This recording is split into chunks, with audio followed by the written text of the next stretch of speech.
Thanks for tuning in, guys. You're listening to Ace Comicals. I'm Greg Driver. I'm joined by Rahul Jani and Leon Everett. Let's go!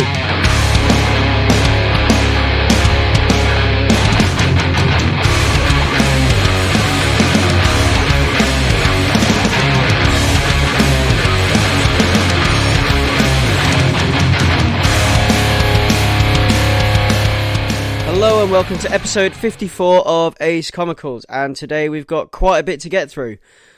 Quite a few new comics that we've been reading in the sort of like first 2-3 weeks of the new year. I'm joined by my usual co-hosts. I've got Leon. Hello. And Ray. Hey guys. So, since we recorded the last episode, I've been to the cinema a couple of times because I have been to see Aquaman finally. And I've been to see Bumblebee, which is the first Transformers film I can talk positively about. Yeah, I mean, have either of you guys seen these films yet? I've seen Aquaman, but I have not seen Bumblebee yet. I do want to try and catch it in the next week before it disappears. Yeah, Bumblebee. I haven't seen either of them, but I'd also like to see both of them, I think. Yeah, they're both pretty fun.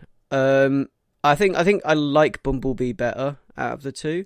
But it's the first Transformers film that I can actually talk positively about and say that I actually sat and enjoyed.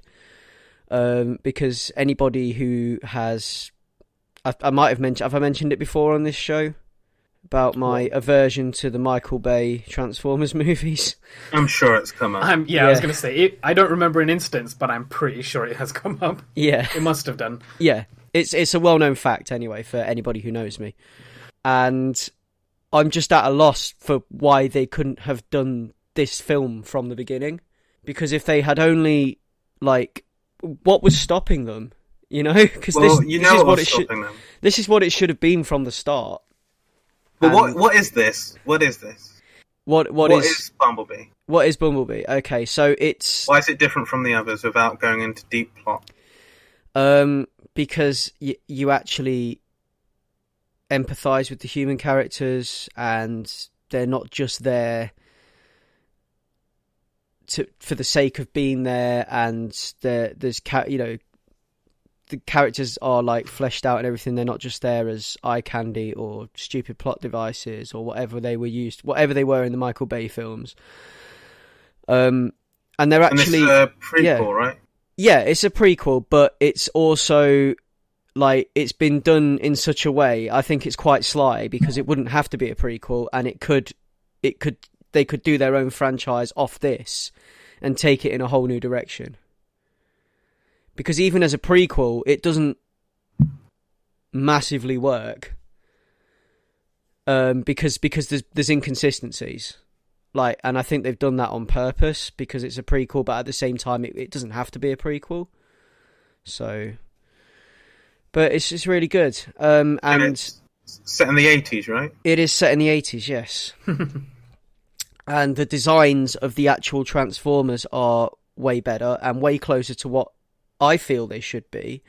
And what other people, like, if you look at a Transformers toy, or if you look at designs of Transformers in other media versus the designs in the Michael Bay films, they actually these ones in this Bumblebee film actually look closer to what they should look like, as far as I'm concerned as a Transformers fan. They actually look better and more agreeable. Like, you can actually, because they look a little more human, like the toys do. They've got faces and stuff, rather than just being piles of painted shrapnel like they are in the Michael Bay films, you know? They look like you can hold them and they won't stab your fingers. Yeah, they look friendly and they look cool, and and it's such a nice film as well, Bumblebee. It's got like this real Spielberg vibe running through it all the way through. Like, coming of age Spielberg action film type thing.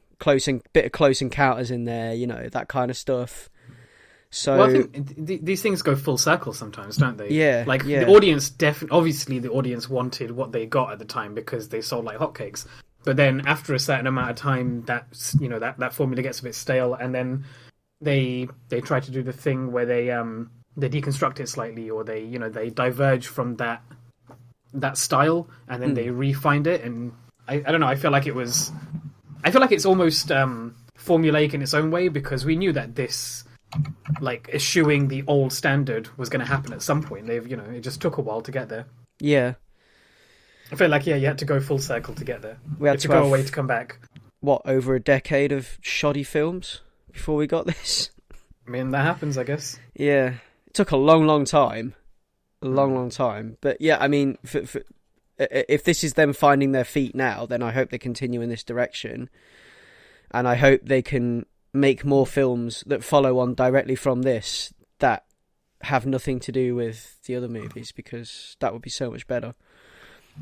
And this is just such a nice film. It's like it's just a nice film to sit and watch. But yeah, it was good. It was really good. And Aquaman was great. Soundtrack aside, Aquaman was great. What's wrong with the soundtrack?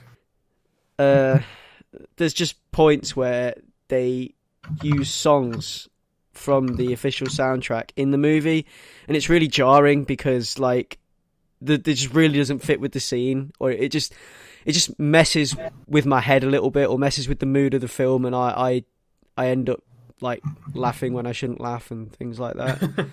Well, I think DC is notorious for putting, or like trying to put a lot of the heavy lifting on the music. Yeah. Because they don't know how to like score a scene or like how to write a scene. Because that was really evident with Suicide Squad, and I'm surprised it's happening here. But like I've seen Twitter stuff talking about like a really out of place Britney Spears song or something. I don't know about a really out of place Britney Spears song in this, but there's definitely a very out of place Pitbull song. Oh, okay. Yeah, so... don't even remind me. There's a cover of Africa by Pitbull. You know, Toto's Africa. Wait, that wasn't a joke? You guys were talking about this? No, that's real, man. That's real. Oh my god. Okay, for the movie.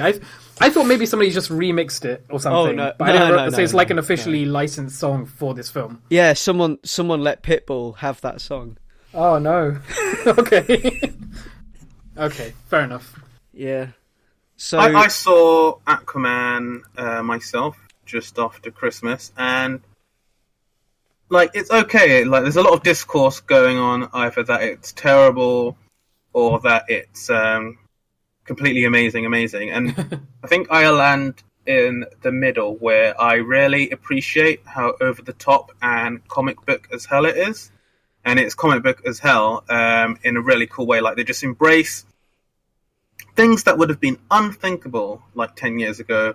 Or like, I mean, in the show Entourage, it was a joke that they'd make an Aquaman film.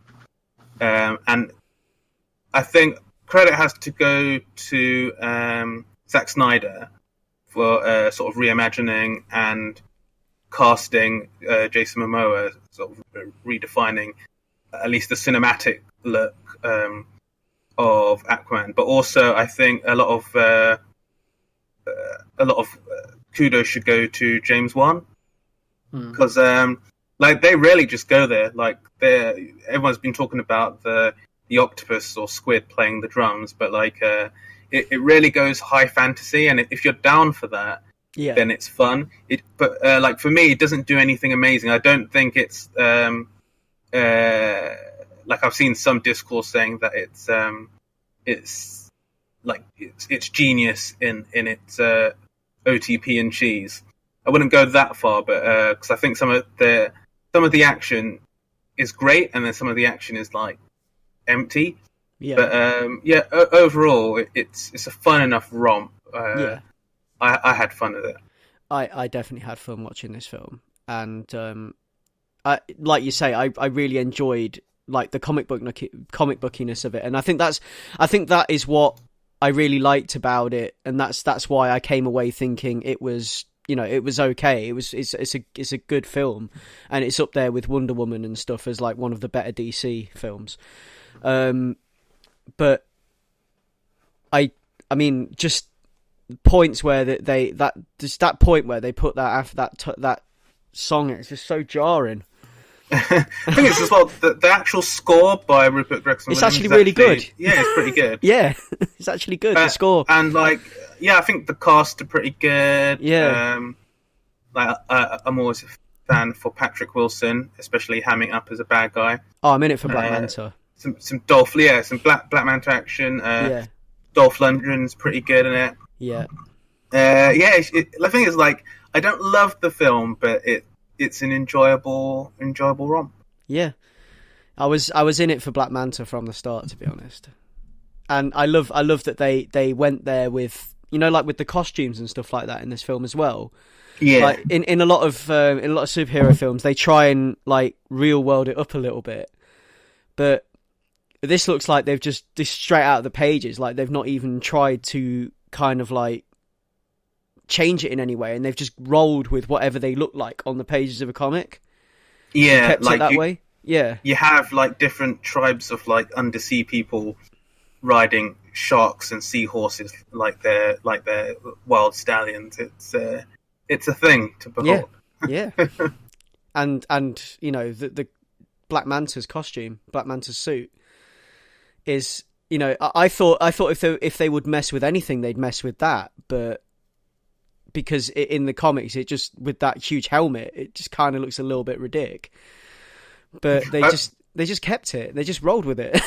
Yeah, I mean, I think that's the thing now. I think that the global success over the last sort of 10, 15 years of comic book movies, especially superhero comic book movies, has sort of pushed the Overton window, and it's so weird to use that in this context, but has moved that to, instead of in the 2000 X-Men movie where they all have to wear leather and black and blah, blah, blah, I think it shifted everything enough that we can just accept someone wearing a suit in all of its colour. I think the stuff like the DC TV shows are to thank for that as well. I think some of the costumes, when I see pictures from like Flash or Arrow, and I'm like, man, like in Smallville, 10 years before or so, no one wore any costumes ever. They were always like shoddy, or like they were wearing the colours.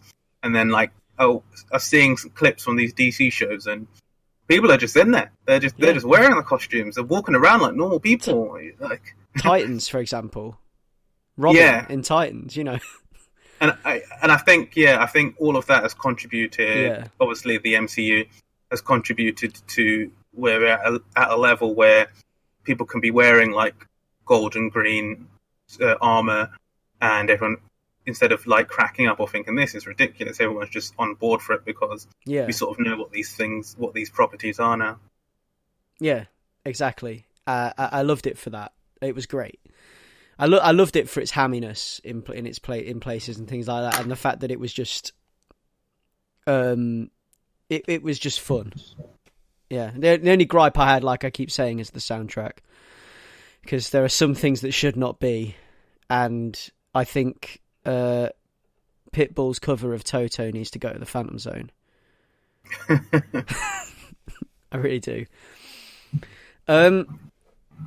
Yeah, Ray, so what have you been up to? I think you've been playing some video games, haven't you? Well, before I get to the video games, since you were talking about comic book adaptations, me and Leon actually watched I Kill Giants at the weekend. So that's a comic book that I spoke about in the past, and they made a movie adaptation which is on Netflix, so it's really easy to access. We all sat down and watched it. It's one that my girlfriend and some of her friends really enjoyed the comic book, so we've been meaning to watch the film for a long time. I don't have loads of thoughts on it. I did enjoy the movie. I thought that it kind of rushed its magical realism premise a little, but like the ending still was a gut punch, even though I knew what was coming, and I got a little bit dusty in the room, and I think everyone was kind of taken by that. But yeah, overall, good watch. But I think I did prefer the comic, to be honest. How about you, Leon? I'd echo those feelings pretty much. I think it's a pretty good adaptation. It manages to condense what I remember, like down to a consumable time, and I quite like. I think the movie's cast pretty well. I quite like the actors. And I do agree, because it has that thing where, with the magical realism, it almost takes too long to set it going in a way. So it takes too long to sort of nail down what it's going to do. So then the second half of the film has to zip through a lot of that stuff. So you just have to accept a lot of things. I think I said this to you guys at the time. It felt like a film where, like a lot of adaptations, shortcuts often have to be made for the script to work.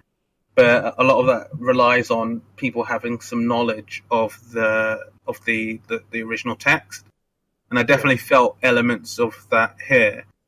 But overall, I think it was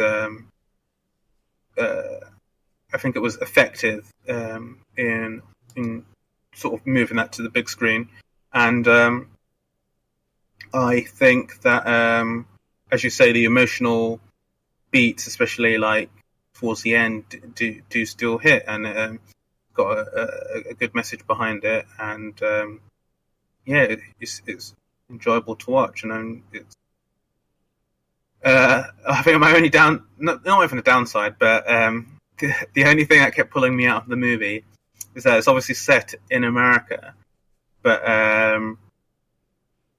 like I could tell it was shot on the British Isles. Everyone looked like British or Irish, and then I found out it was shot in Ireland. but no, that aside, it's an enjoyable little film. Everything just had that dismal edge about it, did it?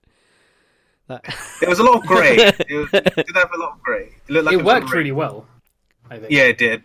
And even the American school stuff, if you hadn't told me, I don't think I would have picked up on it, to be honest. No, you just can't tell people apart. Oh. Maybe that's what it is. Was it raining the whole time? Yeah. I mean, they were on the coast, so that doesn't necessarily put it apart. Yeah. I need to watch that still, actually. It's been on my list for a while, so I should get around to it. Definitely read it out as well, Greg. Yeah. Other than that, I played my Ghostbusters board game that I've had for ages. Finally managed to get that out and play it. It's the reason I'm bringing this up is because it's canon to the Ghostbusters comics, cool. The IDW ones, and it's got art by the Dan Schooning and stuff like that. So it's kind of like it's produced like adjacent to the comics, and it's like canon to the comics and everything else, which is really cool. So we me and my regular D&D group sat down and played that last week, and that was really enjoyable. It's a really fun game. It's kind of like a role-playing game, but like RP light, like dungeon crawler light type thing. So it's easier to, like, I set it up, and I think I spent an hour and a half to 2 hours before everyone came round, reading through the book, playing a couple of rounds by myself, because you can play it solo, just to kind of see how it all works. And then when everyone was there, we're just ready to just go in and play, because I didn't want it to suffer from Arkham Horror Syndrome, where you spend ages with a group of people. You spend 4 hours learning the game, an hour playing it, and then the next 3 hours watching it burn in a dustbin.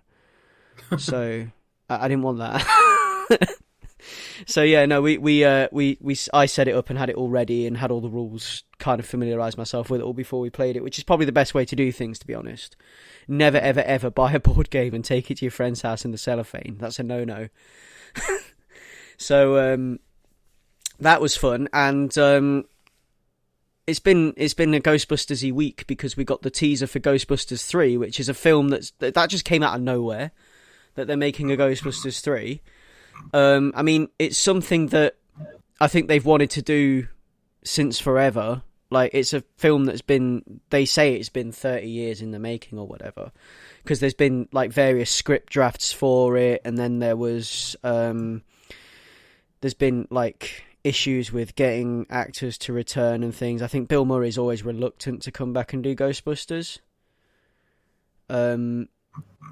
And then they've always had, like, they had the video game that came out on Xbox and stuff like that, which was supposedly the Ghostbusters 3 that never happened, but they released it as a game. So we've had this teaser, which I got quite hype and nostalgic about it because it has the score from one of the first two Ghostbusters movies in there. It's the first, I think it's like the original Ghostbusters score in there, and then it has like some sound effects, and it just had that atmosphere. Like, it's only a very short teaser, and it doesn't show anything of note, but it just nails the atmosphere. And for me, like, that was what the 2016 film was missing. Because I watched the 2016 film, and although it was a Ghostbusters film and everything else, it just didn't feel like a Ghostbusters film to me. It's like it felt knockoffy a little bit, I don't know. But this kind of nailed the atmosphere in that little teaser, so that's why I got excited about it. And then off the back of that, I turn up to the comic book shop on New Comic Book Day, and I pick up the IDW 2020 comics, which sort of like catapults me straight into the comics. So we're actually talking about comics now, on a podcast about comics. Funny that. So I pick up these IDW 2020 comics, which are IDW celebrating 20 years, basically. 20 years of IDW. And there's a Ghostbusters one. They're just one-shots that are set 20 years into the future. So the Ghostbusters comic is set 20 years into the future from the current Ghostbusters books, and features the Sanctum of Slime team and the original Ghostbusters, as well as a ghost from the real Ghostbusters TV series named What. It's a pretty cool one shot. It's nice and fun. There's a Turtles one as well, which I picked up, which is like they're just pretty cool one shots. They were quite fun, and I just wanted to mention them briefly, just to kind of like say, yes, it's been a good week for Greg. So that moves us into the first comic that we were going to officially review for this episode, which was These Savage Shores, which is something that Ray has mentioned before on a previous episode. I have caught up and read issues 1 and 2, and we've been very graciously afforded a preview copy of issue 3 for us to review and talk a little bit about for you guys today. So Ray, do you want to introduce us, take us away? Yeah, so These Savage Shores, it's a comic, as Greg said, I brought up a few episodes ago when I reviewed issue number 1, written by Ramvi, who I briefly spoke about in a previous episode before that, about a book that he wrote called Graffiti's Wall, which I really enjoyed, so that's one of the reasons I paid attention to this one. So it's written by Ramvi, illustrated by Sumit Kumar, coloured by Vittorio Estone, and lettered by Aditya Bidikar.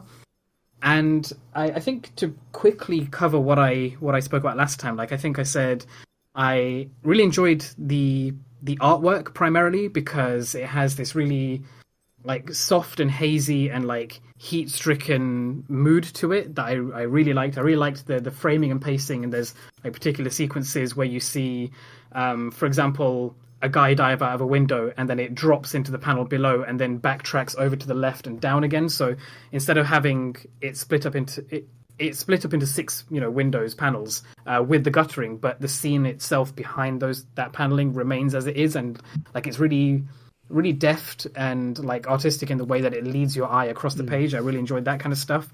I think I mentioned that I really liked how scathing and poetic the writing can be. Like one of the comments I loved was one of the characters in India is talking about on the topic of civilization. He says civilization is where men die with dignity and learn to live with shame. Like stuff like that that really grabbed me.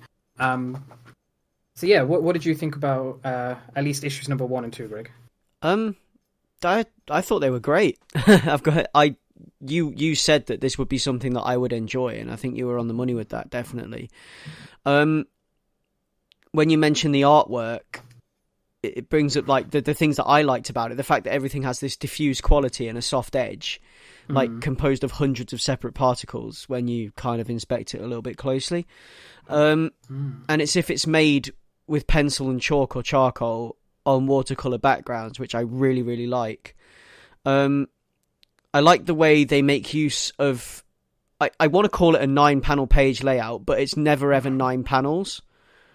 So Well, actually, it is in a couple of instances it is 9 panels, and you can fit the way they do the panels. You could fit 9 panels on a page, but they tend to go 3 then 3 and then join 2 together, or have 2 large horizontal panels and then 3 across the bottom.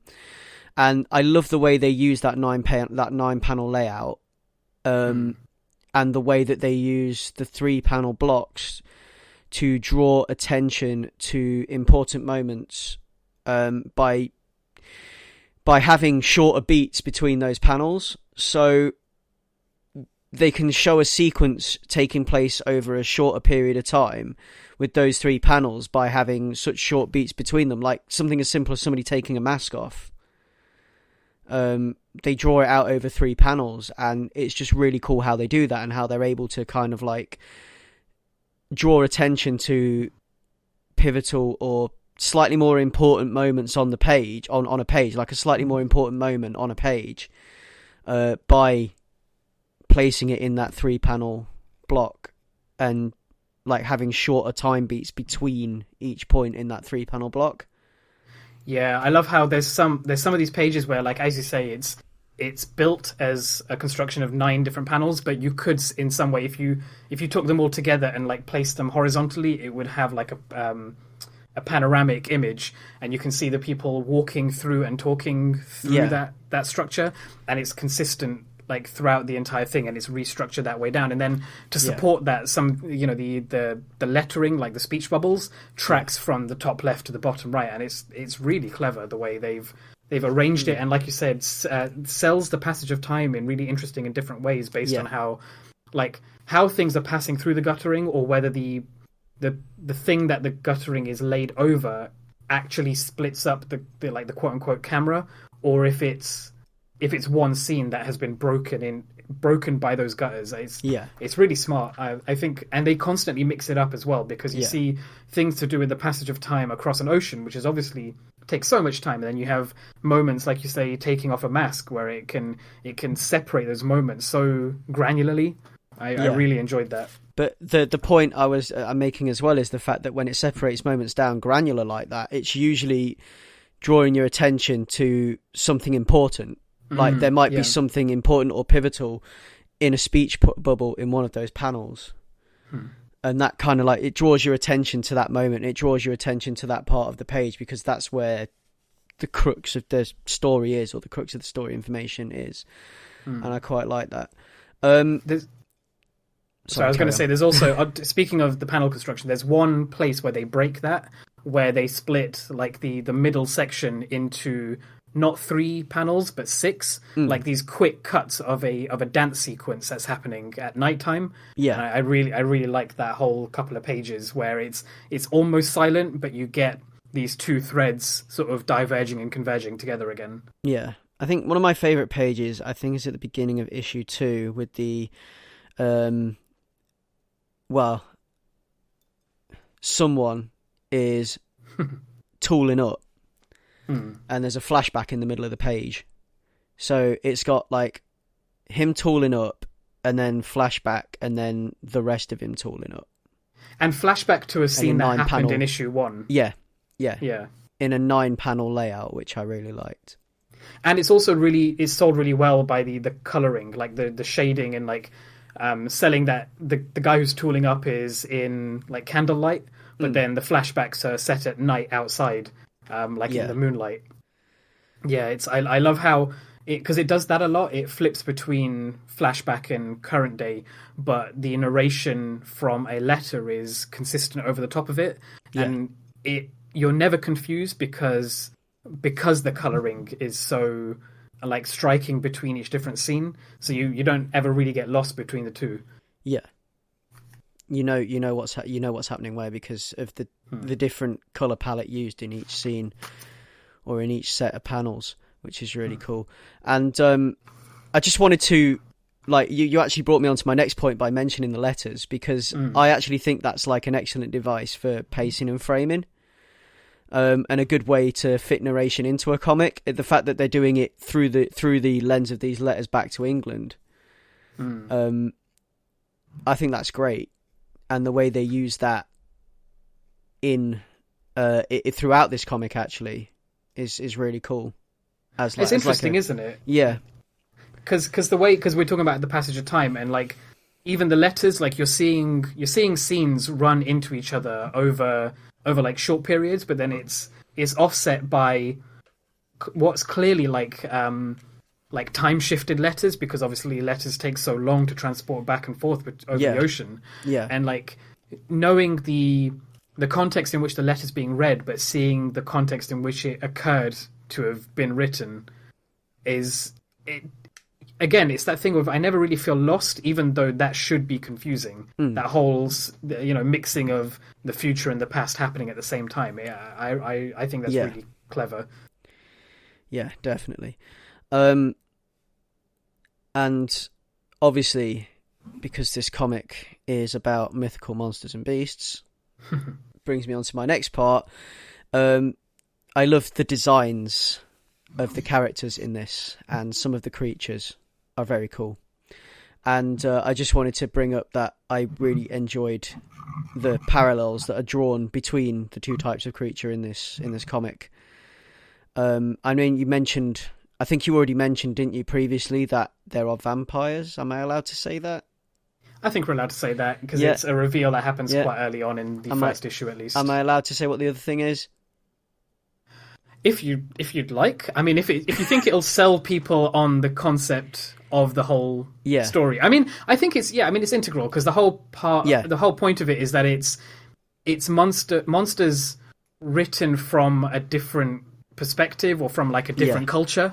Yeah, and I think that is useful to talk about. So yeah, go ahead. Yeah, because I was going to say, I was going to talk about how this comic draws parallels between vampires and rakshasas, as they are both creatures that feed on mortal men, and they're both in as similar as they are different, basically, in the way that they're portrayed in this comic. And it's like I quite enjoyed that, and the fact that it's building up to this there's like this whole undercurrent the whole time, and it's building up to it, and it's like they're two sides of the same coin, and it's something that is explored more so in issue 3, I think, than the first two, but it's getting to a point where I think these two types of creature are gonna meet, and it's gonna be something quite cool. Yeah, there's something interesting happening there about like the honorable monster and the dishonorable monster hunter. And yeah, I'm keen to see where it goes, and I don't want to say too much for fear of giving away too many details. I'm trying to think of other things that I can say that won't spoil the plot, because I really want to like preserve the surprises that happen along the way, because I think each issue so far has ended in a way that feels really like cinematic in the modern television sense. Like I'm definitely hooked into reading issue 4 after the end of issue 3. Definitely, because not just selling the action, but selling like the emotional, like character stuff that's happening underneath it, like the reason that you want to keep hearing about these people and you want them to stand up and carry on. Like I genuinely care about the actors in this play. Yeah, definitely, I do too.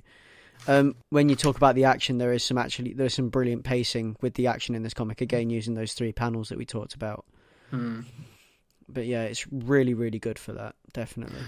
I do want to give a shout out to Aditya Bidikar's lettering in this, because this is an example of a comic where I think it's almost a star of the show, because the narration is so heavy on these the letters that are being sent back and forth, not just to England, but then in issue 3 introduces some lettering that happens between some of the Indian characters. And one, the lettering is unique between each voice, and not just the lettering itself, but like the boxes that it's hemmed in by. You get like the way that letters are sent back and forth between the English forces, or back and forth between like aristocrats who are on the ship, who are on India, sending stuff back to London. But then also you get I don't think it's I've got a note here. The writing that we see in issue 3, it's because like it's text from Kerala, so I think it's Malayalam. I'm not 100% sure about that, but like it's. I don't have a translation for it because I can't read it, but it looks right. And the fact that there's so many different, not just language like styles, but also languages, sold in very different scripts and handwritten fonts, I just think that's an achievement in itself to give every character a unique script, like a handwritten script. It's great. That is one of the things that's pretty cool. That everyone's got their own handwriting and everyone's got their own voice in that. It's just really cool. I did enjoy that. So yeah, I mean, we've been graciously given a review, an advanced copy of issue 3 to review as well, which I think you were given a link to that by the writer Ram, weren't you? I was indeed. Yeah, it was very, very kind of him to give us an early copy to review, which we can do now. Like, I don't think I have anything additional to say specifically about issue 3, and again, because I'm afraid of revealing too many plot points. That's it. Yeah. I don't want to spoil it, but it's a good one, a very, very good one, and everything that we've just said about the comic in general and the first 2 issues there applies to this as well, because it carries on very much in the same. It marches on very much in the same way, and there's some very, very cool twists in this book.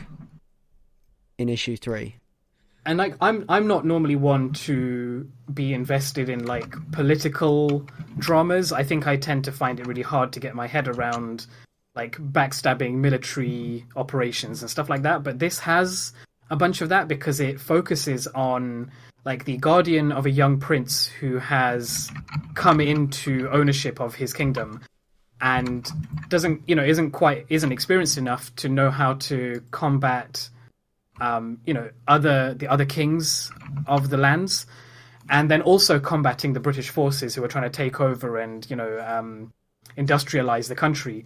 And I don't know, I think maybe because maybe it is just the setting, maybe it's that it's a little bit closer to home than it normally is for me, but I'm following it, and it's just great to see this conflict in a way that I can actually follow and keep up with. So yeah, if you like those kind of political machinations, that's also a very positive point to this story.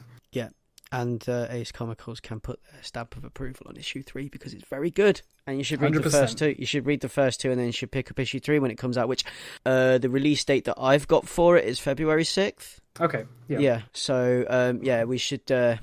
you should all read the first 2 and you should pick that up because it's really good. And that is These Savage Shores. So moving on from there... Life is Strange, isn't it? It is.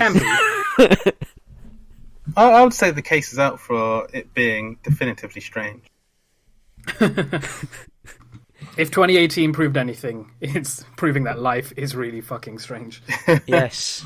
So, So there was an episode before the run of Christmas episodes we did and our Spider-Verse review that I was meant to be on and I wasn't able to be on. And in that episode, I was going to speak about this book.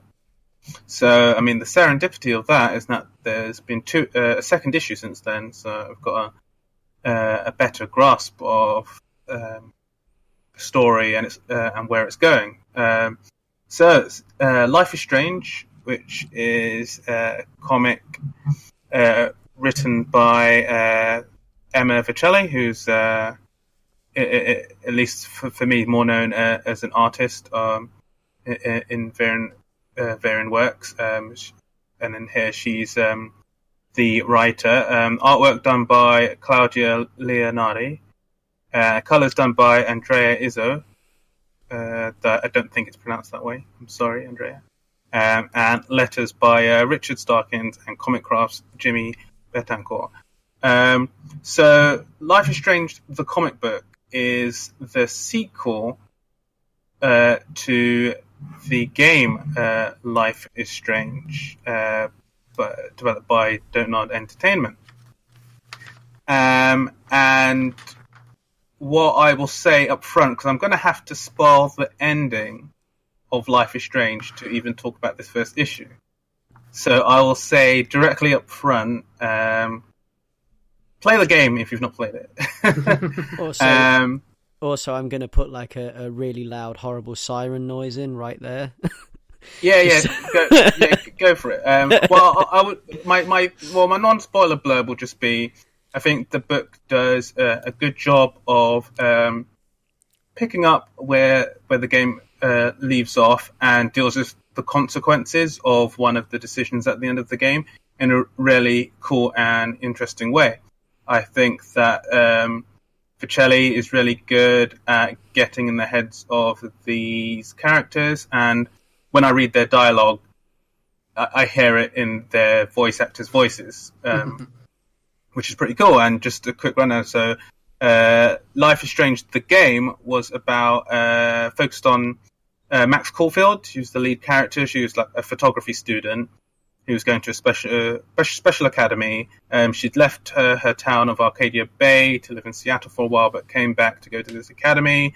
In that time, she'd fallen not out, but been distanced from her friends, especially her best friend, Chloe Price. And in the game, what pretty much happens is that early on, Max develops this power to rewind time at any moment, and that is a gameplay mechanic.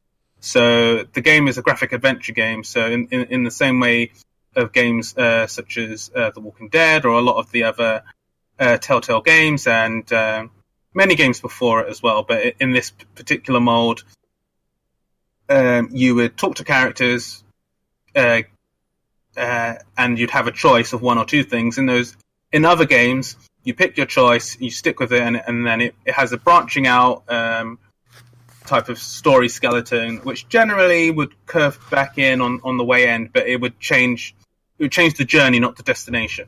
But with Life is Strange, you were able to rewind time after you made every choice, and in effect, that made things. It makes it sound like it makes things easier, but in a way, it makes things more difficult because then you're like, oh, both of these choices suck.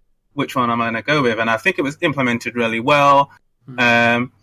And yeah, pretty much the main idea of the story is that there's consequences for using this power and yada yada yada. And I think that the writing doesn't stink of like. I mean, the writing in a way is better than the writing in the game, and I mean that down to the dialogue of the characters. I mean, I'm a big fan, but it was like heavily memed, all the hellas and like fake teen dialogue that was in the original game. I love it all, but it is very silly. Whereas here, I think that's been pared down a bit. It still feels very true to the characters, especially Chloe, who's the more sort of troubled, tattooed rebel of the two, or Max is sort of the goody two-shoes student. I think Leonardi's art is really really cool in the sense that it captures the essences of these characters, while sort of giving them their own look and their own sort of time to shine. The character designs, and there's a bunch of sort of like new characters in this, are really cool. I like all the different designs. They're very representational, and just little things like Chloe's tattoos and graffiti on the wall. There's a lot of detail in there that it is sort of shining through, and I'm a big fan. I think that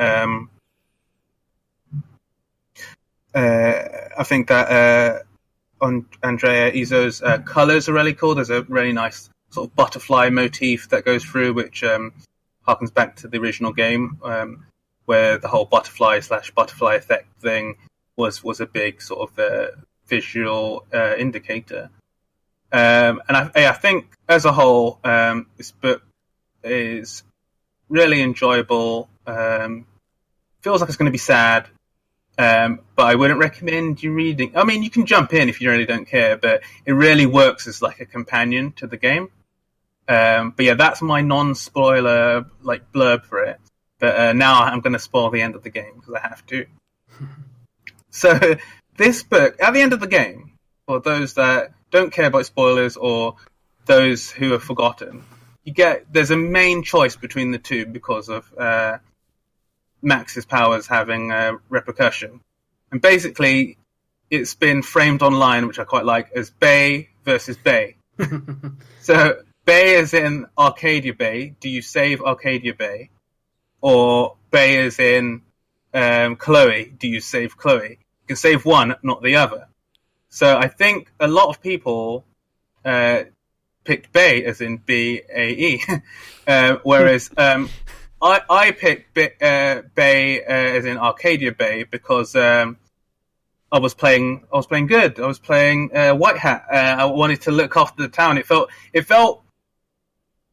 like it felt right in the sense of a tragic story, but I didn't feel good about it because it immediately is another example of this sort of bury your gaze trope, where it's like a phenomena in like fiction. You mostly see it in TV, but it's in books, movies, everything, where the gay character has to die.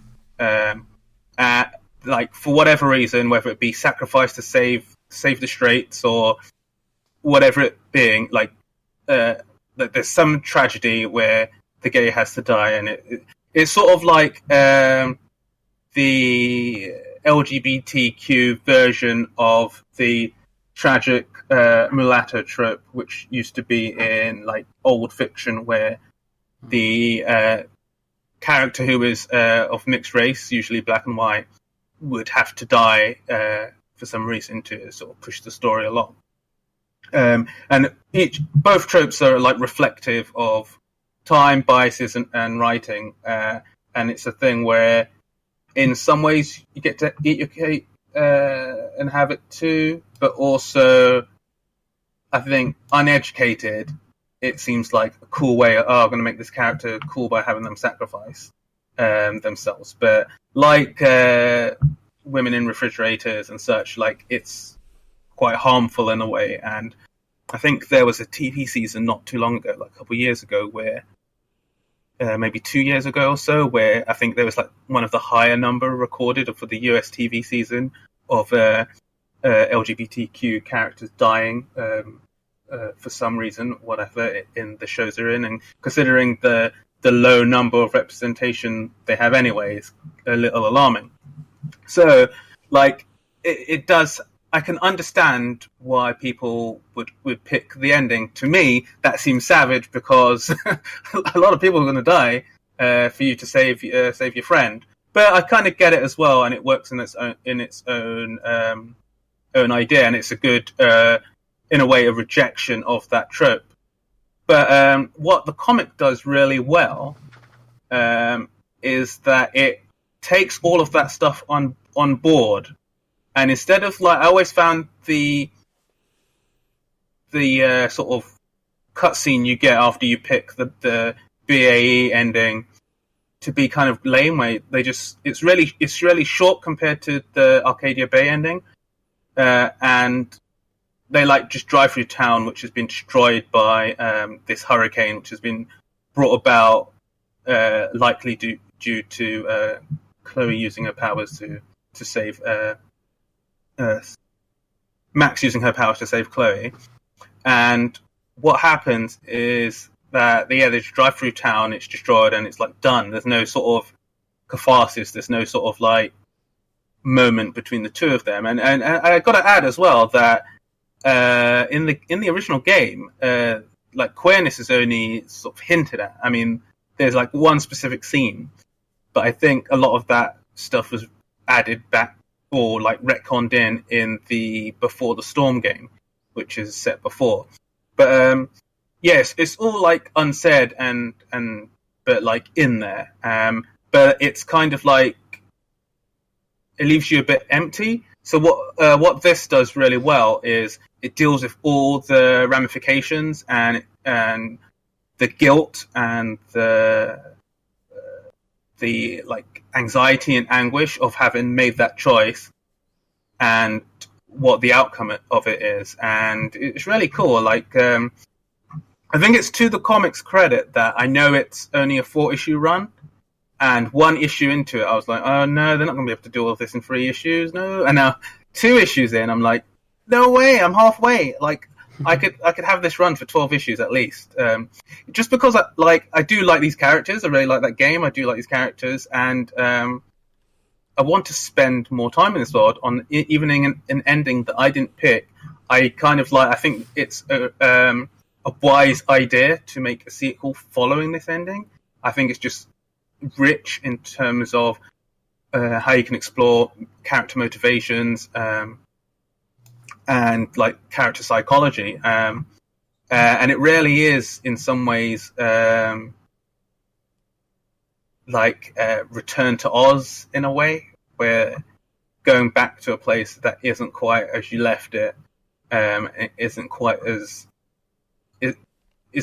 magical, or isn't quite like the memories, and I think all of that is handled really well. I think the relationship between the 2 main characters is it feels good. It feels like you can tell, because this is set a year after that game, and it doesn't just feel like 5 minutes later and they've just picked up. It feels like a year later, and the relationship has grown or it's like evolved in a way that sounds natural for a year after, especially going through a big sort of science fantasy magical event. So I would recommend this book, and I'm interested to see where it goes. And I don't know, I kind of want them to be like, 4 wasn't enough, let's extend the run. I don't know, I want it to have its defined ending, of course. But if they want to come back for a sequel, and I'm saying this knowing that there's 2 more issues that could suck, but I don't think they're going to, I would recommend. Yeah, so that is Life is Strange issues 1 and 2. On from there, I'm going to talk about the new little bit of Spider King that we have been given this week. So you may remember I've talked about a comic called The Spider King on previous episodes. If you want to hear me talk about the first kind of volume of Spider King, it's like 4 issues. It's really, really good, and it's Vikings versus aliens. And I have talked about it on episodes 31, 36, and 44. And I've even met the guys behind it at Thought Bubble last year even, which was really cool. And now we have this new little one-shot here, which is called The Spider King Frostbite. And this is composed of 2 stories. So the first story in here is called Frostbite, and it continues on from where the previous 4 issues of The Spider King leave off. And it centres around the original group, who have undergone a bit of a redesign, so some of the characters look slightly different, and all the better for it. I quite like the new designs. After the events of Spider King issues 1 to 4, Spider King Volume 1, travelling across the land, looking for a home. What should they happen across but more stuff from space? Yes. So, they've undergone a slight redesign, which I've already mentioned, which is really cool. The characters look great. And the monster alien creature designs still remain ingeniously gnarly in this comic. There are some excellent full pages. There's this full page design with this stag with its bones glowing through its fur, and like the skeleton of some dead king where the bones have been picked clean, like hanging in its antlers, and it's just beautiful. And like there's all these other creatures like wolves and other woodland creatures with their bones glowing through their skin, which I won't tell you why that's happening, and I won't tell you exactly what's going on, but it's awesome and you need to read it. And these creatures are of like a hive mind, and there's some really cool stuff going on, some really great action. Everything that I loved about the first 4 Spider King comics are condensed into this little piece of joy right here. And yeah, it's just it does everything the first 4 did and more. It's the action remains sharp, and representation of movement and motion is still one of this comic's strengths. The designs are still these overexerted, hyper cartoon, leaning towards abstract character designs that work really well for the subject matter and just the sheer bombasticness of this tale to begin with, and the way that the way that the action works in this and what's happening, and the violence in these comics, coupled with the kind of like the cartoonishness of the actual character designs and things, it just works so well. It's just such a great heady cocktail, and they nailed it in the first 4 comics, and they nail it again in this, I have to say. The second story has a different team. It's not the original team working on it, and that story is called The Errand, and this is a solo story for my favourite character, Sigrid. And she takes on a solo quest of sorts from a strange creature who's stolen her arrows. He visits her as she's camped up for the night, and he's like, okay, you're not getting your arrows back until you fetch this for me. So she gets sent on a fetch and carry. And I really like the colours in this one because it takes place mainly at night. And they do this cool thing with like glowing lights, where like a campfire glow, and then you get like glow from other things that turn up in the story, and it's just really cool how they managed to do that in the snowy environment that they're in.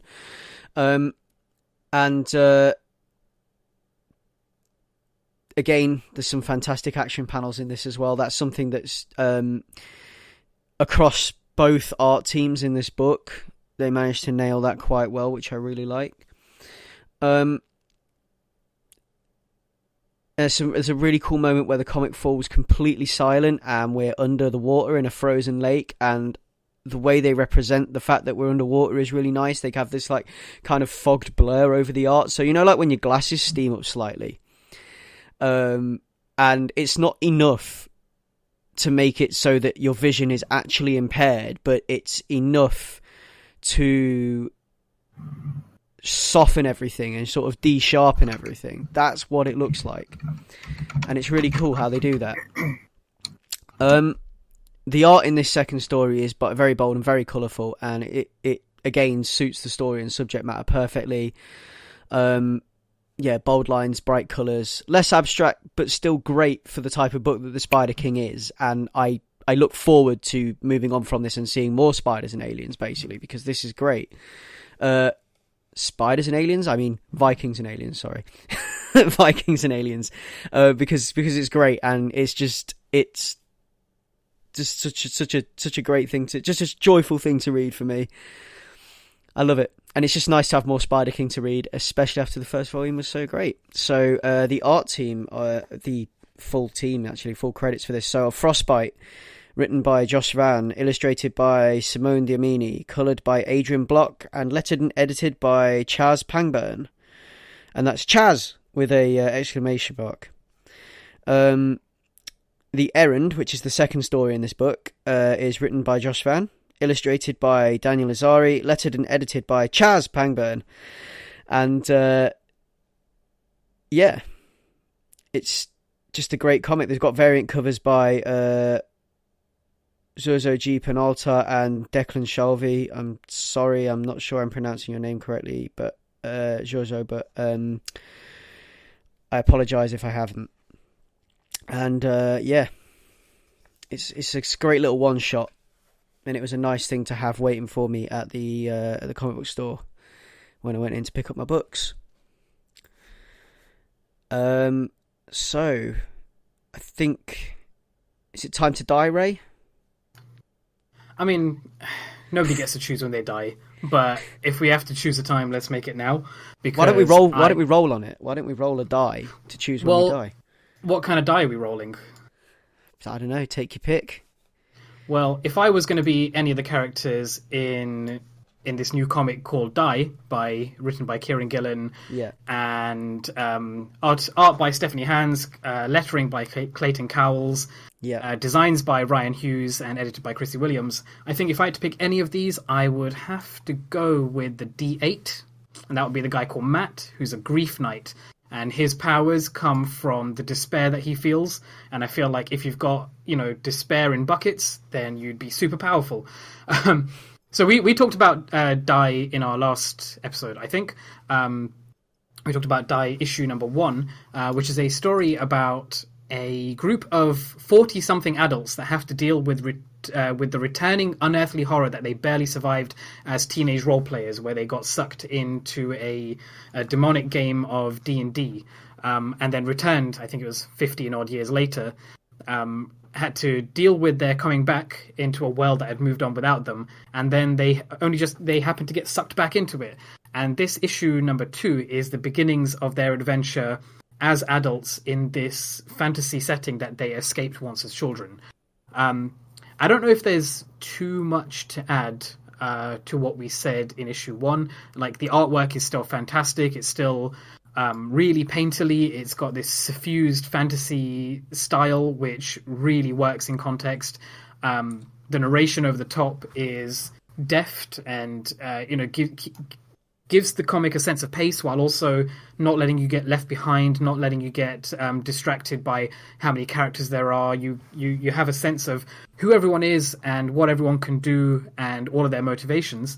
So all of that remains from issue 1. What I will say about this issue is that it really gives the thing that I was hoping for, which is the sense of like live action role playing. Like, I think we mentioned in that last episode that Kieran Gillen used to write for a video game magazine, so he clearly knows how the systems for video games works, and we get our first glimpse into like not just the synergy between the characters, but like them having such an experience knowing how to play with the powers and the abilities that they have as these different archetypes, and then falling into these old established and really overpowered routines. Like, they know what they're doing. They sort of begrudgingly fall back into their fantasy selves and use it to like forge ahead with this mission that when they were kids, they were new to it. They didn't know what they were doing. They just wanted to escape. And this time they're adults. They have lives to get back to. They have, husbands and wives and children waiting for them. And they want to get through this experience as quickly as possible. And I am along for this ride. I was dragged through this issue. I read it twice, and I never do that. I never read the same issue back to back. I think you guys should definitely check it out because I know that you enjoyed the first issue. And I think I'm in this for the long run. In a way that I was hooked to The Wicked and Divine, which is another one of Kieran Gillen's previous properties. I was really into it, but this has a different, more sinister, more like, I guess just more fantasy tinged tone, which is really working for me. And again, I love the art style, I love the writing. So yeah, Die issue number 2, and I urge you guys to catch up. Yeah, sounds really good. Yeah, I need to read issue 2. It's like waiting there for me to get on with it because I've read the first one. I really, really liked it. Leon, I think it's your turn now, isn't it? It is. And I'm going to take you both to the new world. Do I get to pick my polyhedral poison in this world? Or No, you don't. No, okay. So lots of comics come out all the time. And even Greg doesn't keep up with all of them, though he almost does. But lots of comics come out. So that at the end of the year, I like to look towards publications' end of years lists to see the stuff that sort of slipped through the cracks or like was nominated for Eisners and stuff, and that was been off the radar. So what I did this week is that I looked at some end of year lists to see what was new that I missed, and that my cursory search on the Ace Comicals episode site with Control F told me that we hadn't covered in an episode where I wasn't around. Forgot. Or an episode I was on and forgot. So I found a book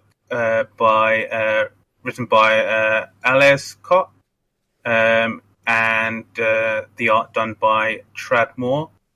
And it's an image book called The New World. It started earlier last year. I can't remember the month. My brain telling me July. I think it's July, yeah. And the premise is very dystopian. Basically what happens is that in about 2 decades' time, a bunch of nuclear devices simultaneously explode over 5 major cities. After this disaster, a second US Civil War happens, and then the country is divvied up into 4 nations. The United States of East Americas, the Union, which is the sort of northeast coast where New York and New England would be, the Union of Federations, which is the South with Florida and Georgia and all that. There's a big no man's land region, which is like the Midwest, the Rust Belt, going all the way up into Oregon. And then you have the New California, which stretches, as it seems, from California all the way to Texas, and covers pretty much the full West Coast. And like during that time, after the Civil War, different forces pushed together. There's a great American wall made on the South, going into Mexico, and the size of the wall alone would make Donald Trump explode. But the story sort of picks up in the new Los Angeles, as it's called. And in this awful dystopian future, things have not settled, but the warring states who've like sort of taken over and won, like life is continuing, and it's horrible and as capitalist as you could imagine. And yeah, in this future, we basically follow this character called Stella, and her job is she's pretty much a bounty hunter, but she's also a actress, an A-list star, and that's because bounty hunters have this show now where there's cameras on you, and your bounties are filmed and broadcast to loads of people around the nation. So there's a TV studio, and she has a handler, like a producer, in her ear at all times, giving her warnings and backing her up. And yeah, in a way, she's kind of like a Twitch streamer who goes around catching people.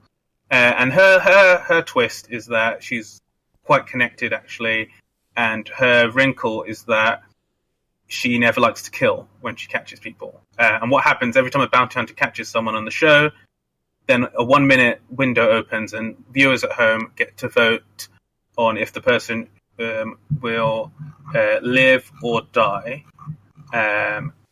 And her thing, so it's called Vote, Live or Erase now, it's called. And then people all over, I think it's just in the state or the nation of New California, actually, they vote. And most of the other bounty hunters do what it takes. So if the percentage is like 52 erase, 42 live, then that perp's getting killed on live TV. But Stella's thing is that she doesn't kill. At the same time, we meet this other character who is kind of an anarchist. And he sets into motion something, his name is Kirby, and he sets into motion something that embarrasses the network, but also the president, and that causes a big conundrum. So they sort of go hunting after him, and then during the course of the book, let's just say our heroes or our characters meet and complications ensue as both not knowing each other's day jobs. And yeah, I'll just leave it there for the story. So, like, the setup is really cool. Obviously, it will bring up like notions of things like 2000 AD and Judge Dredd and all that. Even the look of like Stella's helmet, but it's quite Dreddish. But what's particularly really cool about this book is the artwork. Moore's work is so detailed, it's just unbelievable. There's and it's not just a case of like, it's like an overwhelming amount of detail, but it's a mix of like having lots of detail, but also having a really cool style with all of the detail. And I mean, Stella's costume looks really cool. Kind of reminds me of like 2B from like Nier Automata, mixed with like the aforementioned Judge Dredd, mixed with Dorothy from Big O, and but her costume's sort of all white, and yeah, like all the locations have this really cool look to them, where it isn't just dystopian future capitalist mega city blah blah. It does have shades of that, but because it's in California, it captures the feel of the sprawl, even though they've added way more like large structures and skyscrapers. They manage to capture that sort of sun-drenched sprawl, and yeah, there's a lot of, as you can expect, commentary in this book, and there's a lot of like cool ideas here, which have a kernel of something really interesting going in here, and yeah, it does entice you to want to read more. There's a lot of hooks and a lot of things to do with characters' past and motivations, and like I was saying at the beginning, or like I hinted to at the beginning, the backing story. There's a lot of lore there and a lot of in between time, which they sort of flash back to in this, but there's a lot more to be said, and it definitely has a bit of a feel of in some ways to Number One of a Bullet, which you spoke about last year. Yeah. But while that was tomorrow in the future, this is like next decade or something. Yeah. Where it's next decade in how it looks and the setting, but all the language, it's almost like a thing where fashions from the 80s and 70s come back, because the writing is very now. like it's very now with a couple of extra like future lingo words thrown in. Yeah. But it does feel like there's references to sort of linguistic like quirks which are very modern. So in that way, it's a bit weird in that sense. But in terms of like its story structure and the elements happening in the world and the characters, yeah, a lot of that is really well considered, and there's a definite there's a definite idea, or like I guess central thesis of what has created this world, what's at fault, and who the victims are. And for that, I think it's quite compelling. There's three things that come to mind when you talk about that comic. The way you've described it to me makes me think of Crowded, the comic. Yeah, there's shades of that in here as well. Versus, which is a comic I've talked about previously on here, and Arnold Schwarzenegger's The Running Man. Yes, yeah. I mean, the Running Man stuff is quite like there. Like, there's no hiding that influence. But yeah, definitely elements of all that can be felt reading this. Yeah. I mean, they're all great anyway, and I can imagine something that has elements of those three. Also written by Alish Kott, who is the guy who wrote Generation Gone, which another comic we've talked about on this cast. I can imagine that make for a good cocktail. So yeah, I'd definitely recommend reading the first issue. It's a longer issue than most. I'm not sure if it's double, but it's like definitely a bumper issue. Yeah, something that I want to check out, definitely. So, Teenage Mutant Ninja Turtles time. Shredder is in hell. So, this is something that I was quite excited about last time we recorded an episode. I had it on my pull list, and this is Teenage Mutant Ninja Turtles Shredder in Hell #1. So, from the top, we'll just go through the credits. So we've got art and story by Matheus Santoluoco, colours by Marcelo Costa with Matheus Santoluoco, letters by Sean Lee, assistant editor Megan Brown, editor Bobby Curnow, and publisher Greg Goldstein on IDW. And this is the kind of what happens to Shredder after the events of issue 50 of the Teenage Mutant Ninja Turtles ongoing, and it's also part of the ramp up and build up to issue 100 of TMNT, which we will be seeing later this year. And it's an interesting little comic. So what I'm going to have to do is I'm going to have to start off by spoiling issue 50 of TMNT by saying that Shredder dies. And that Splinter, it's a final battle between Shredder and Splinter. Shredder comes off worse, dies, and that's the last we ever see or hear of Shredder, and that's the last we've ever seen or heard of Shredder in those comics for a long, long time. Splinter has taken over the Foot Clan, and all the problems that come with that have been the subject of the past however many issues up to now. And now we're actually finally getting to see what's happened to Oroku Saki. So this is Shredder's soul in his journey through hell, and his journey he's trying to make his way back to our world. And in his journey through hell,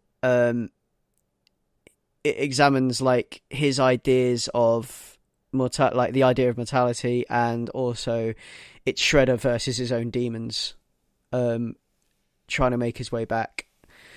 There's a lot going on here and a lot to unpack, and a lot that you probably wouldn't understand unless you've read previous Turtles comics. So I won't go too much into exactly what's happening. Also, because I think these are plot points that might actually end up being quite large spoilers as well. So I'm going to leave it at that as far as the story goes. Shredder's soul wandering the afterlife, and fighting his way back to the world of the living. Now, Santoluoco's art in this is fantastic as always. I know him from previous Turtles comics. He was the artist on issue 50. He had art duties on that, and he also did. He also had art duties for The Secret History of the Foot Clan, which is one of my favourite miniseries, which kind of explores the past and the founding of the Foot Clan, and everything that happened into the lead up to Hamato Yoshi and Oroku Saki dying the first time round. Yeah, it's a just for you two, by the way, because I know you two have never really read or kept up with Turtles comics. It's a complicated story of death and reincarnation, and that's like a running theme throughout there.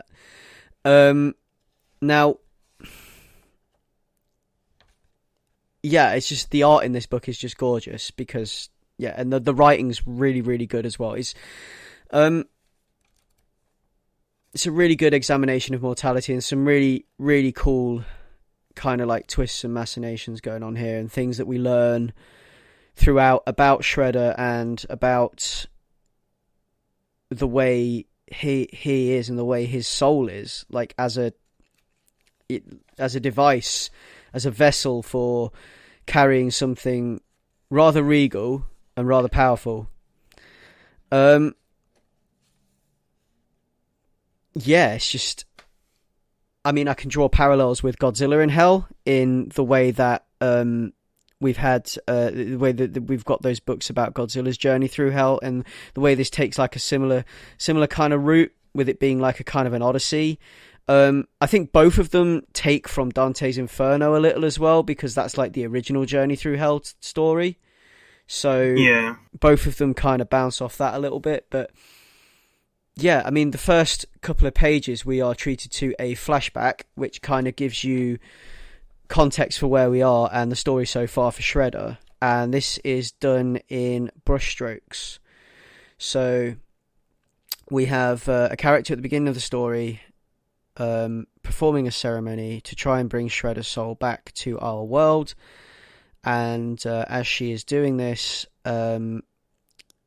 she's making brushstrokes, like Japanese calligraphy style, on a piece of parchment. And the next 2 pages, in those brushstrokes, we have inset art in the ink of what happened and how it happened and how it all went down between Shredder and Splinter on that fateful night, that New York rooftop.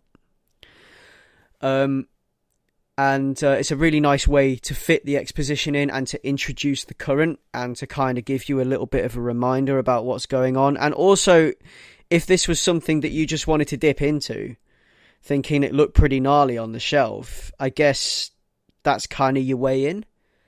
Like, it does this thing where it would stand up on its own if you read those first 2 pages, because you would know enough then to be able to appreciate this, because you don't need to have followed the preceding however many issues after issue 50, because I can't remember what issue we're at now because it's but after issue 50, the preceding however many issues, because Shredder's story ended at issue 50, so you could have stopped reading Turtles a long time ago and then come back in with this, which is quite nice. It's just there's some brilliant moments throughout the book. There's a really intense battle with some water demons that are kind of like Oni octopus design, which I really liked. So like kind of like a mermaid, but bottom half is octopus, top half is female Oni demon. And he's fighting these underwater. And that sounds great. Yeah, and the page stands out because it's got like these irregular panels, like shattered glass, like kind of shaped. And they're overlapping panel designs to convey sort of shorter spaces of time and moments running parallel beautifully, which is something that I think is unique to comics. It's the ability for comics to run concurrent moments on the same page and examine each moment in detail. I mean, a film can run concurrent moments because that's the nature of a film. Things move all over the screen. But what a film can't do, without splitting the screen in two and almost having 2 separate things going at the same time, is convey concurrent moments in great detail. So, like, you would have a fight scene in a film. This is like the way I've been trying to describe. I've been practicing describing this all day. So bear with me, guys, while I try to describe this to you. But imagine you have a fight scene in a movie, and you have 2 people going at it in a warehouse. And what the film would have to do in a linear way is show one character's reaction to being punched and then the other. And it could only do one then the other. It couldn't do both concurrently in great detail like a comic can. Whereas on a comic page, and what we get a lot of in this comic actually with the action scenes, is it's able to show reactions concurrently, like 2 things happening concurrently. So a film would show someone struggling to free themselves from a tentacle, and then would show the next beat. But like with this, it can show you those 2 things at the same time because they can inset a panel inside a larger panel, if that makes sense. Yeah, like it's as I believe many wise people have said before, it's like comic book panels are like moments frozen in time. Yeah. So that mixed with the structure you can put on a page means that you can cover a single second in pages worth of content, whereas film being a medium which is pretty much dictated by time, in the sense that every image is following the image before it. To do what you're saying requires either going back on itself or, as you say, splitting the screen. Yeah. So, in a way, to effectively capture a moment, comic books seem to be the perfect medium in between books and film, because you're getting a visual read of a moment split over many panels. Exactly. You have just taken what I've spent 10 minutes rambling about and made it nice and concise and understandable for our listeners. I wouldn't go that far. Thank you. But yeah, it's that kind of stuff. And throughout the book, there's some beautiful colour work. We get the way this is coloured is that everything is muted and there is an overarching tone or filter, to use film stuff, film words. But like you've got different filters at different points. There's a couple of pages that I know Leon will appreciate because they're all pink and purple, and they look very imagey and they're all spacey and really cool. My favourite page, the underwater page, has some greens and blues in it. And it's just beautiful. It's just a gorgeous comic. And I think even when I've got all of these, because it's a mini series, it's not going to be a long running thing. But when I've got all of Shredder in Hell, I think I'm going to end up buying the trade because it's just a gorgeous book. And yeah, it's just it's kind of nice to actually like that Shredder's coming back, because I mean I enjoy Turtles anyway. I've been enjoying Turtles anyway for a long time. Like even without Shredder I can enjoy Turtles, but Shredder is he's Shredder and he's the guy, he's the bad guy. So it's nice to see his return and to have him back in comics pages and to be able to see something cool like this, like Shredder's Journey Through Hell, because that's just all kinds of gnarly and all kinds of Greg, I think. So yeah, I'll be enjoying that, and that is Shredder in Hell #1. Have I convinced you guys to read Turtles comics yet? Because I've been trying for so long. Is it a good place to jump on from? What? Or do we? Because, like you said, we'd have to go back to. Like, what would you suggest is a good place to jump into? A good place to jump in for reading Turtles comics now? Yeah. You could probably start with Shredder in Hell, read issue 50, because issue 50 is where everything changed, and that's where there was a new status quo. There's a new status quo after that. Okay. So you could read issue 50, and then you could read Shredder in Hell, and do it that way. I will take that under advisement. Yes. And I'll let you know if I get there. Yeah. But, I mean, obviously the whole thing, like, from start to finish, this epic that IDW have been weaving for the past few years it's just excellent, and I cannot fault it in any way. And between that and the 2012 Nickelodeon cartoon, like it's been a great few years to be a Turtles fan, Bay films aside. But yeah, there's always something. Yeah, there's always something, and it's always got Michael Bay's name attached to it, unfortunately. So yeah, I mean that's all of our comics this time, isn't it? Unless anyone's got anything left that they want to give a shout out to or mention. Okay. No. So speak now for a hold your peace. Okay, so it's pull list time, and I guess Ray, do you want to kick off this time? Shake it up a bit. Yeah, sure, I can do. Yeah. So first thing I've got is cover number 5, which is a Brian Michael Bendis book that I think I spoke about issue number 1 in the past. It looks really cool, and yep, that's coming out on the 23rd. A new one, also by Bendis, is called Naomi, and that's... So I've read the blurb, and I've read the very, very short, 2-page preview. It's about a fight when a fight occurred between Superman and Mongol, and they crashed into a small northwestern town. Naomi begins a quest to uncover the last time a superpowered person visited her home and how it might tie into her own origins and adoption. I picked it up on the strength of the cover and the really cool artwork in this preview, where you get to see this 17-second snapshot of Superman smashing in, bouncing off a roof of a building, bouncing onto the concrete of the road, and then just sodding off to the left side of the panel. And then it shows the aftermath of the exact same setting immediately after. A pretty intense way to start the comic, so I'm sold just on the strength of that. And then the last one for the 23rd is a new comic by Boom called The Avant-Gardes. And you know how I was talking about Dodge City as my favorite new sports manga style comic, which was about dodgeball. This essentially looks like the same thing from the same publishers, but about basketball, and immediately sold. It looks really cool. So yeah, those are my picks for the 23rd. Yeah, so my picks for the 23rd. There's a couple on here that scream Leon, and I will come to those in a moment. But the first one is Crypt of Shadows. Now, Marvel is celebrating their 80th birthday, their 80th anniversary this year. And for Marvel's 80th anniversary, Marvel have gone into the vaults to bring back some classic titles from the Marvel of yesteryear.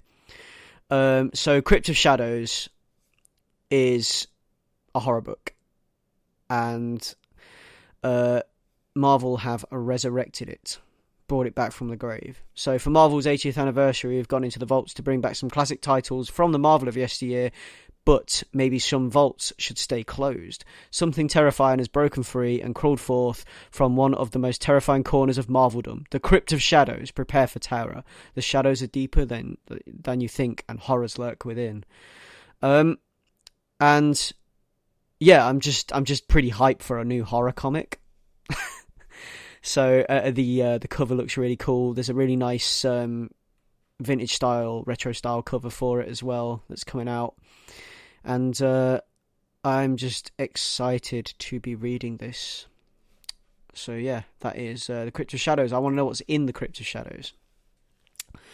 The next one on my list is Guardians of the Galaxy #1, which is another Marvel book, and it's the Guardians of the Galaxy reimagined, I guess, or Guardians of the Galaxy under the stewardship of Donny Cates as a writer. So what it says here: who will stand? The universe is on fire. Hundreds of worlds are at war. Never has there been such hatred and division across the cosmos. And in spite of all this, Thanos of Titan is still dead. Or is he? Now more than ever, the cosmos needs the Guardians of the Galaxy, but in the aftermath of the Infinity Wars, who's left to answer the call? Featuring every cosmic superhero in the known universe by the Thanos Wins creative team of Donny Cates and Jeff Shaw.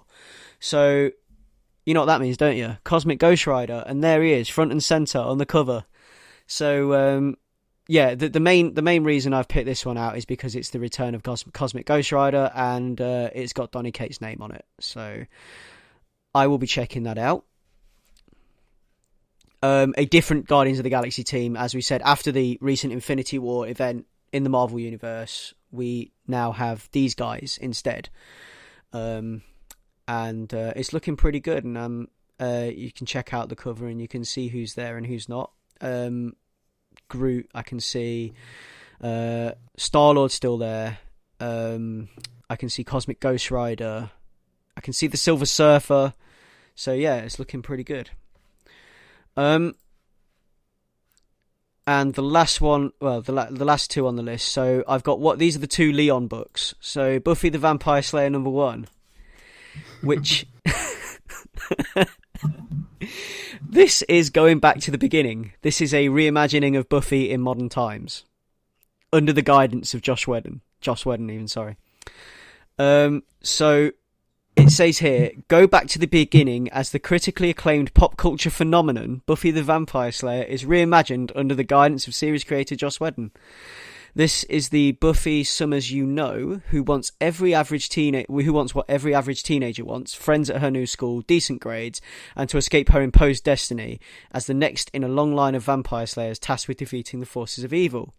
But her world looks a lot more like the one outside your window, as Eisner Award-nominated writer Jordi Belair of Redlands and Russ Manning Award winner Dan Mora from Saban's Go-Go Power Rangers, brings Buffy into a new era with new challenges, new friends, and a few enemies you might already recognise. But the more things change, the more they stay the same, as the gang faces brand new big bads, and the threat lurking beneath the perfectly manicured exterior of Sunnydale High confirms what every teenager has always known: high school truly is hell.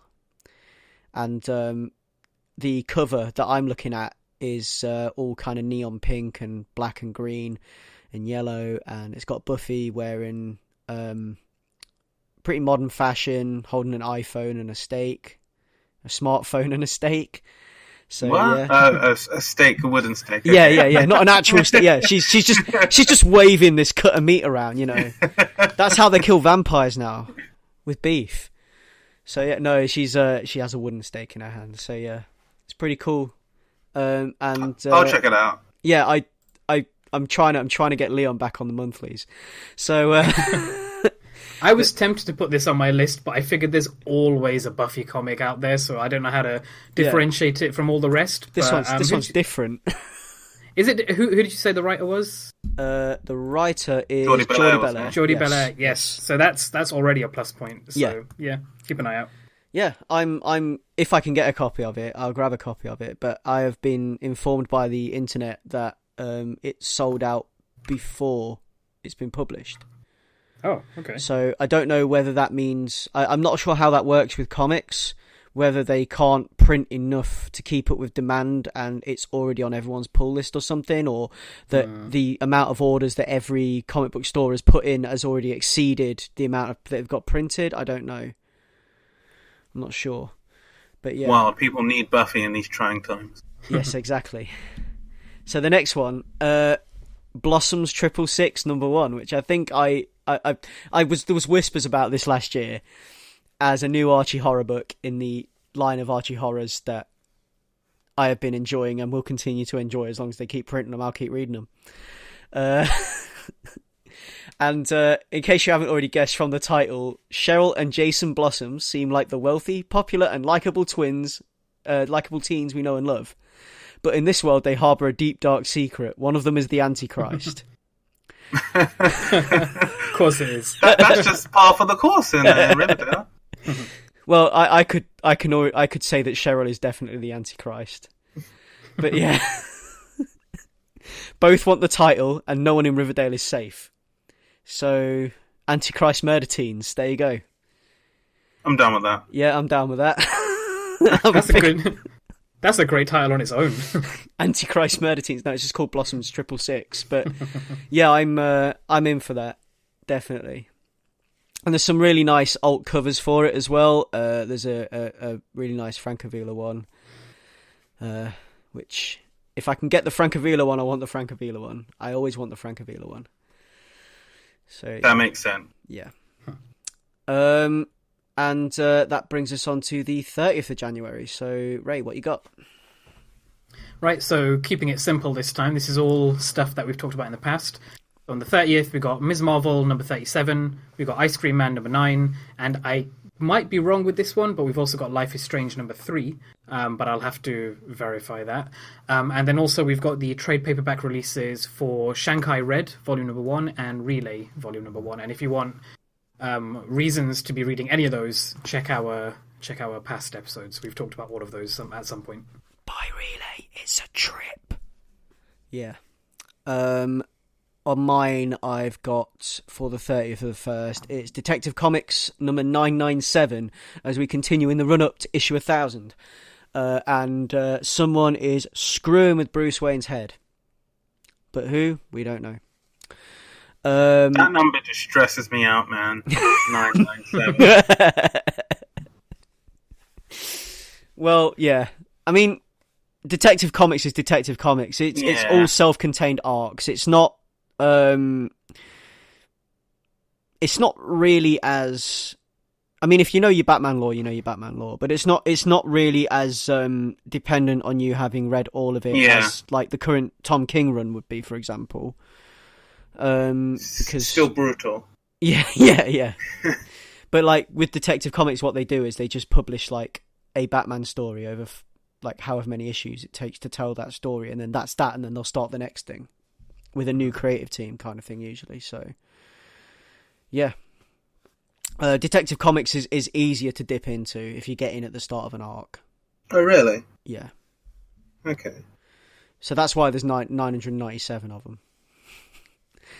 them. Also because it's been going since the dawn of DC Comics. Yeah. So yeah.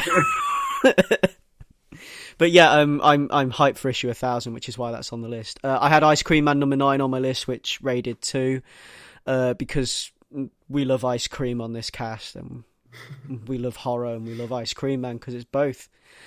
And the other one I've got is another one of those Marvel titles that they're reviving called Journey into Unknown Worlds. And this is another one of those like weird Talesy type things / horror, well, kind of horror sci-fi type things. In celebration of Marvel's 80th anniversary, in comic books that captivated hearts and minds across generations, join us for 2 scintillating sci-fi stories. The first, an extraterrestrial adventure by Cullen Bunn, the likes of which haven't been seen in this or any other decade, and the second, a tale of terror by Clay McLeod Chapman, that could take place in your very own backyard. The secrets of the universe lie waiting to be discovered, true believers, on a journey to unknown worlds. And I'm picking that up because A, it's called Journey to Unknown Worlds. B, it's like a sci-fi pulp anthology type thing that I like that kind of stuff. And D, A, B, and C, it's got Cullen Bunn's name attached to it. So yeah. I'm down with that. And that finishes the pull list. So I guess that closes us out. Unless Leon, you got anything you want to bring up that you're going to be grabbing over the next couple of weeks? Anything you're going to read? There's things like Life is Strange 3, which is already on Rahul's list, but I'm generally trying to look back. But there's the Buffy and the Blossom one off yours. I'll probably check out as well. But I'm looking further back afield to and sweep up some of the things we missed. Yeah.